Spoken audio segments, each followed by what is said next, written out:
Kinaelewa kwamba kuna watu watafilisika siku ya Kiyama. Mtu amekuja na amal, swala, amekuja na zaka, amekuja na haji, amekuja na sadaka, amekuja na vitu vingi, lakini amekuja siku ya Kiyama amemdhulumu huyu, amemtukana huyu, amemkashifu huyu, amempiga huyu. Kila mtu pale anataka haki yake, hakuna mtu atakayedhulumiwa. Kumbe huyu ndo alinifitinisha mimi na mke wangu, Mwenyezi Mungu namdai huyu. Siri ziko wazi, yani ulikuwa ujui, lakini sasa hivi umeonyeshwa na Mwenyezi Mungu kwamba aliyokusababishia matatizo ni huyu bwana. Kwa hiyo pale hakuna kulipana pesa. Ina maana zitachukuliwa amali zako njema zote ulizozifanya, atapewa yule aliyokuwa anakudai. Zikimalizika utachukua madhambi ya wale watu, utayabeba wewe sasa mpaka umalize haki za watu. Baadhi ya wanachuoni wanasema kitakachokuokoa ni thawabu za kufunga.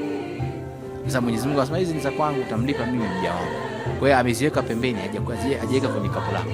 Kwa hiyo unapokuwa umefilisika kabisa, sasa ndio moto wa jahannam unauona huko na kutolea thawabu zako za funga, kwamba nilikuahidi mja wangu funga ni ya kwangu na mimi nitakulipa na kulipa thawabu za funga, na ambazo ndio zitakuwa msaada wako wewe labda kuingia